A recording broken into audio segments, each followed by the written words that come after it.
है कि आखिर ये क्या माजरा है।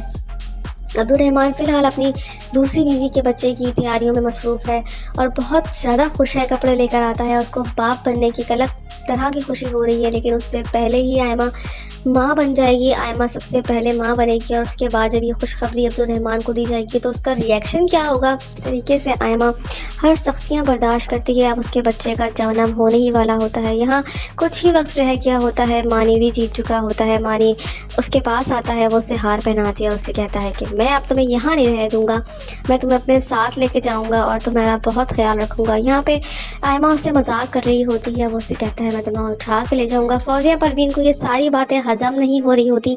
उसको वैसे ही आयमा से बैर होता है। अब तो उसका शौहर जो है वो आयमा से बात कर रहा है, ये उसे बिल्कुल भी हजम नहीं होगा।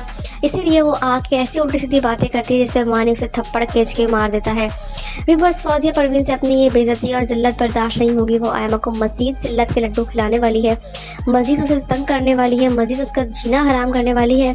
अब आयमा इन सब चीज़ों को लेकर किस तरीके से रिएक्ट करेगी, किस तरीके से उस चीज़ों को फेस करेगी, क्योंकि उसकी मुश्किलात अभी ख़त्म नहीं हुई, अभी मज़ीद उसकी मुश्किलात में बाकी है। यहाँ आयमा माँ बनने के बहुत करीब होती है। दूसरी तरफ अब्दुर्रहमान को भी खुशखबरी मिल जाती है। यहाँ पे दोनों घरों में बहुत खुशियाँ होती हैं। आयमा ऑनलाइन अपने बच्चे के कपड़े मंगवा कर ये कहती है कि ये अब्दुर्रहमान ने भेजे हैं। इस पर उसकी चची कहती है अब्दुर्रहमान तो इतना बेअक्ल हो सकता है लेकिन मेरी बच्ची नहीं हो सकती। लेकिन वो कहती है मैं दूसरे कपड़े मंगवा लूँगी। वहाँ अब्दुर्रहमान अपने दूसरे बच्चे की तैयारियों में मसरूफ़ होता है। उसको नहीं पता होता आयमा भी माँ बनने वाली है और पहले बनने वाली है। यहाँ मानी जीत जाता है। मानी जिसका जश्न मना रहा होता है। आयमा उसके गले में हार पहना रही होती है और मानी कहता है मैं अब तुम्हें एक सेकंड यहाँ रहने नहीं दूंगा, तुम अपना सामान पैक करो और तुम मेरे साथ मेरे घर जा रही हो और अगर तुम ऐसे नहीं जाओगे तो मैं तुम्हें उठा के ले जाऊंगा। ये बात फौजिया परवीन सुन लेती है। वो कहती है वाह क्या बात है, मेरा शौहर किसी और तो कह रहा है कि मैं उठा के ले जाऊंगा। व्यूअर्स, आप देखेंगे फौजिया परवीन इतनी गलत बातें करेगी जिस पर मानी उसे थप्पड़ खींच के मारेगा, वो दुश्मनी में बदल जाएगी। ये बात जब जाएगी आयमा उसके घर तो मज़ीद गलत चीज़ें जो होंगी वो सोच में आएंगी। फौजिया परवीन अब्दुर्रहमान के दिल में ऐसी बातें डाल देंगी जिससे बहुत ज़्यादा कशीदगी पैदा हो जाएगी। क्या अब्दुर्रहमान फौजिया परवीन की बातों पर अमल करेगा या नहीं? किस तरीके से अब्दुर्रहमान जाने की तैयारी में होता है। यहाँ सी ऑफ कर रही होती है आयमा। आयमा को ज़रा दुख नहीं हो रहा था कि वो जा रहा है, क्योंकि उसने जो कुछ आयमा के साथ किया होता है उसे कतई तौर पे वो नहीं भुला पा रही होती है। आप देखेंगे किस तरीके से सब कुछ देख रहा होता है मानी जब वो उसको कह रही होती है कि मुझे तुम्हारे रहने या ना रहने से कोई फ़र्क नहीं पड़ता। जिस पर अब्दुर्रहमान उससे कहता है अगर तुम्हें किसी चीज़ की ज़रूरत हो तो तुम मुझे ज़रूर बताना। तो वो कहती है अल्लाह ना करे मुझे तुम्हारी किसी भी चीज़ की ज़रूरत हो, हाँ अलबत्ता तुम्हें मेरी किसी चीज़ की ज़रूरत हो तो तुम मुझे बता सकते हो, ये घर अब भी तुम्हारा है।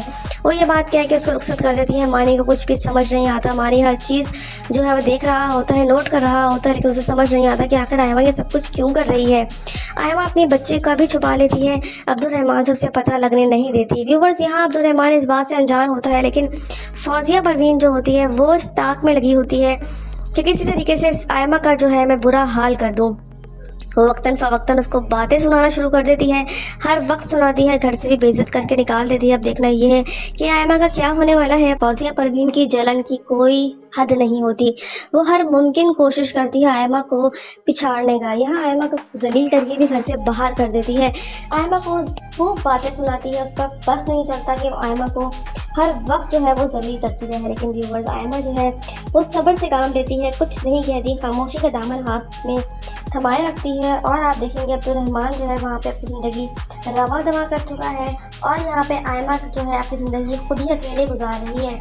यहाँ मानी उसका बहुत ही अच्छा दोस्त होता है, मानी के साथ वो बहुत ही अच्छी दोस्ती निभा रही होती है, लेकिन आगे जाके उसको एहसास हो रहा होता है कि वो अकेली है, तन्हा है, कोई उसका साथ नहीं है। यहाँ तक कि उसके माँ बाप भी उसे अकेला छोड़ चुके हैं।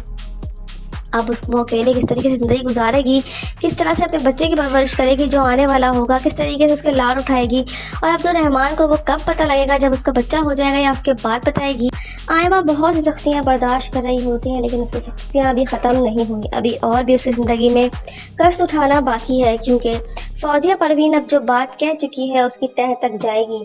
अब वो उस बच्चा जो है जो आयमा के पास पल रहा है, उस बच्चे को वो इतना गलत रंग दे देगी जिसकी वजह से अब्दुर्रहमान को भी शक होना शुरू हो जाएगा। आयमा अब्दुर्रहमान को ना बताकर बहुत ही गलत काम कर रही है, उसको बता देना चाहिए कि वो अब्दुल रहमान का ही बच्चा है ताकि उसको अंदाज़ा हो। ये आयमा की गलत हरकत है। क्या होगा आयमा इसका भुगतान किस तरीके से आगे जाके भी भुगतेगी, ये तो आने वाले एपिसोड्स में ही आप लोग देख पाएंगे। क्या आयमा के बच्चे को अब्दुल रहमान एक्सेप्ट करेगा, क्या उसको अंदाज़ा होगा कि उसी का बच्चा है, या फिर फौजिया परवीन उसके दिल में शक पैदा कर देगी, ये आने वाले एपिसोड्स में आप देख पाएंगे, क्योंकि आगे जाके मज़ीद क्रिटिकल पोजीशन पैदा होंगी। आयमा के लिए मज़ीद सफाइयाँ देनी होंगी आयमा को। क्या अब्दुल रहमान उसकी बात पे यकीन करें?